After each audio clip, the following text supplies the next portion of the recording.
No niin, tervetuloa. Tänään tehdään omatekoista kebappia. Mitä siihen tullaan? Paprikat, punaiset ja aromisuola ja mustapippuri, puhdas mustapippuri ja sitten pippuriseos ja sitten on toi valkosipuli ja tossa on toi juustokumina ja sitten tässä oli jotain valkosipulimustetta. 700 grammaa lihaa, sikanauta jauhelihaa. Se heitetään tänne purkkiin ja sitten sitä työstetään niinku taikinaa pitkään aikaa heitetään. Noin, nyt on mausteet lisätty. Suunnilleen tällä ihan niinku semmoista taikinamöykkyä vaivataan tässä näin. Silleen, että mausteet sekoittuu ja tulee tommonen rusehtavan punainen väri. Johtuen siitä juustokumina. Niin. Otetaan tää lihamötikkä täältä ja laitetaan folio keskelle. Siitä ruvetaan sitten pikkuhiljaa muotoille semmoista kebabbimytkylää. No niin, siinä se tommonen patukka on. Tommonen aika jäpäkkä ja sitten kääritään folioon silleen mahdollisimman tiiviisti. Sellainen tiivis paketti tehdään siitä. Sitten uuni päälle ja 160 astetta lämpiämään.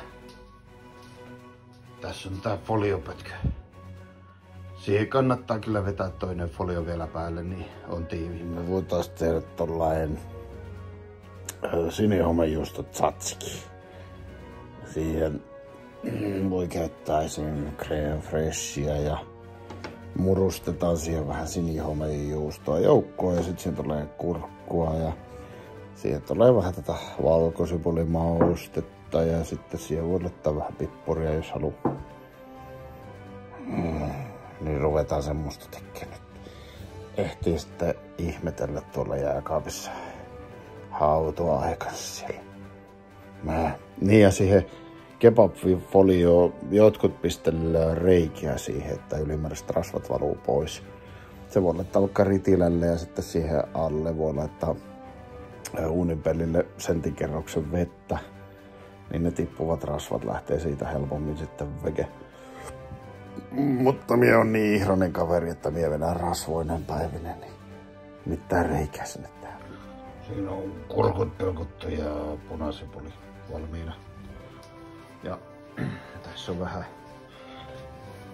pienempää pilhottua kurkkua.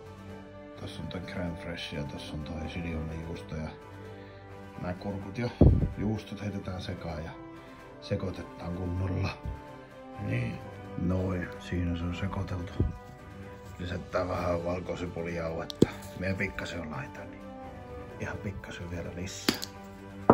Ja sitten mustapippuria pikkasen. Ei kannata liiota.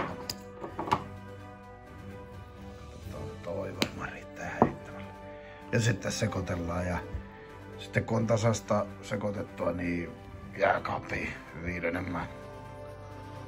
Sipulit hetkeksi uuniin ja siinä on toi kebabbi uunista otettuna.